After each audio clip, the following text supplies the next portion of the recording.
Hello guys, I want to show you how to do this texture. This texture goes by several different names. I think the most common is the trowel knockdown. I've heard it called a Spanish knockdown, Santa Fe. You know, there's a couple, well, several different things that it goes by. But it's just a very random texture, and you can apply this heavy, you can apply it thin. Now the room that I'm in, this is a bathroom, so it's going to be echoey. Now I've already done my first 2 coats of mud, and I'm going to stop there because this texture, one of the benefits is that it covers a lot of flaws. I've seen walls where the tape was showing, holes, you know, that have been really roughly patched, and this stuff really covers great. And the reason for that is because it's a very thick, aggressive texture. Now the way I'm applying it is actually pretty thin. In fact, you can see the green board, the drywall, in a few places because I'm just putting the texture right over the drywall. The thicker you go with this, the thicker the mud that you put on, and you'll actually cover the drywall up completely. But since I've already finished it this far, there really aren't any flaws that I need to cover up, so I can do this pretty thin. What I'm using is just a trowel, and this is a round nose trowel. Works great for most of what I'm doing except for tight corners, and I've got a small square trowel that's in the bucket right now, but that I use just for getting in the corners. But 95% of this I can do with that trowel, and I'll cover a lot of area fast. Mud wise, you know, obviously you're going to have this, it's going to be thinner than what you would use to mud and tape, but not a lot thinner. I took the mud that I was using to mud and tape, and I just mixed it a little bit thinner, just added a little bit of water. You know, you don't want it runny like goose poop. You know, goose poop is usually the consistency that you would use for like a spray-on texture, and you don't want it quite that runny, okay? So I've got a hawk and just a round nose trowel, and I'm going to set my camera up here and I will show you how you go about applying this. It's really simple, really quick. My hawk, my trowel, and I'm just going to load some mud on my trowel. You know, I don't have a great deal on there, and I'm just going to kind of wipe a thin layer on this. Now I've got baseboard that's going to go down, so I'm going to smooth out just the bottom few inches so that it doesn't mess up, or I don't have a lot of texture right where my baseboard is going to be at. But to start out, I'm just basically getting a little bit of mud on there.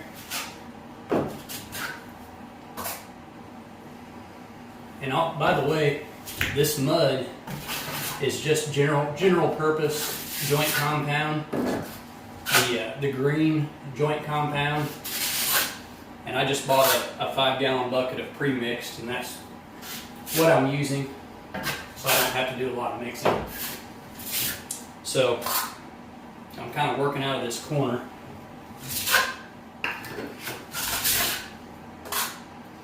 Like I said, if I had a lot of flaws to cover up, I would completely cover this.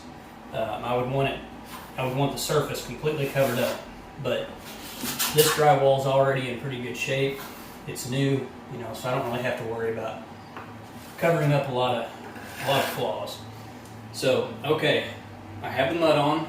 Now all I'm going to do is I'm going to take my trowel and I'm going to randomly trowel out a pattern. And that's kind of the beauty of this, is that it's totally random. So you don't want to have your trowel flat, you want to have it just slightly raised. The more flatter it is, the more of a drag you're going to get. And when you raise it just slightly, you kind of have some smooth and some drag in the pattern. So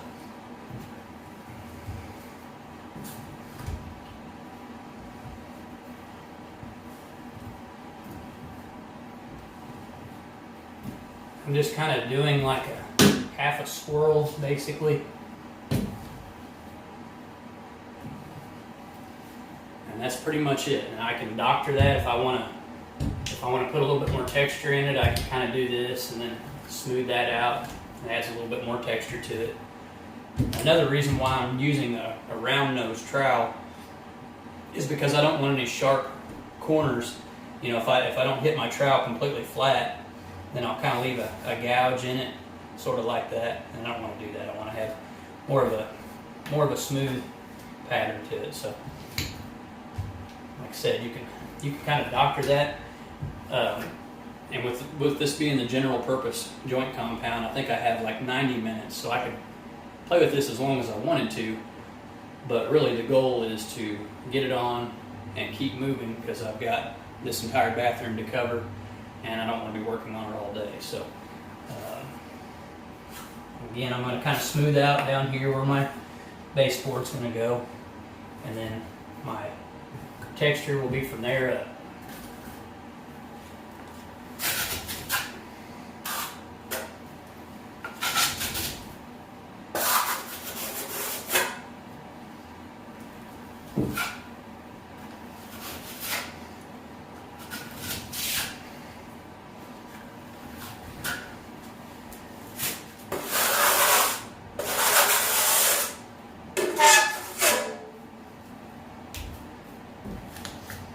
Okay, so now I've got the mud on, and it's really just this simple. It's just very random.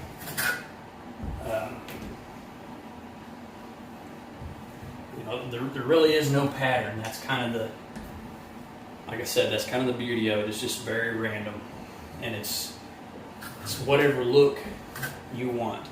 Like I said, you can have this a real smooth look to it, or you can kind of daub it and get a lot more texture.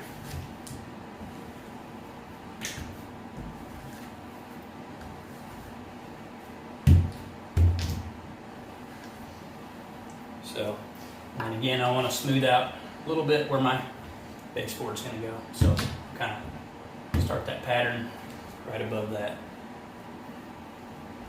And like I said, you can see some of the drywall through this, because I'm putting this on pretty thin. It's only about 1/8 of an inch. But you can really put this stuff on thick. You just have to keep in mind that if you go too thick, I'd say probably anything more than 1/4 of an inch, you're going to have to worry about it cracking, and that's not going to look nice. So you don't want to go so thick that it's going to crack. But you can go as thick as you want as far as the look that you're going for.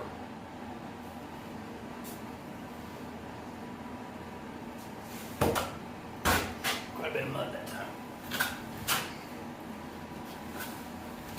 You see, if you want to cover some flaws, you just apply that a little bit thicker.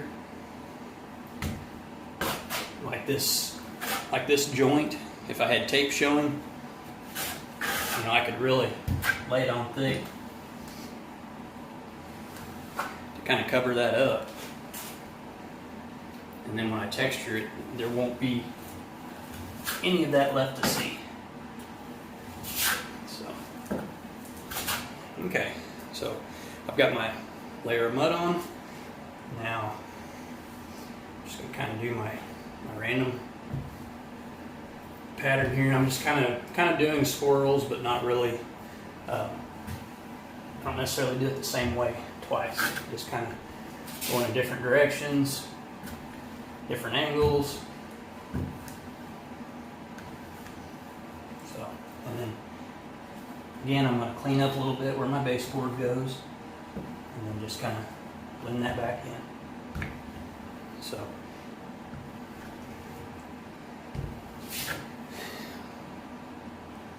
You notice, like in this area, it's really smooth. So if you like that, that's great. If you don't like that, you can just kind of doctor it up a little bit and just add some more texture to it. This stuff is it's really forgiving, and honestly, this kind of texture, it would almost be impossible to mess it up, because it's really just whatever you want. It's whatever you want it to look like. You can have more swirls. You can do more of a straight lines to make your texture. But the more random it is, the better it tends to look. So, at least that's my opinion. I've done this texture several different businesses, and everybody really likes it. It's just, like I said, it covers a lot of flaws, and it's something different. It's not just your standard spray on, knock down texture. So anyway, thanks for watching, guys.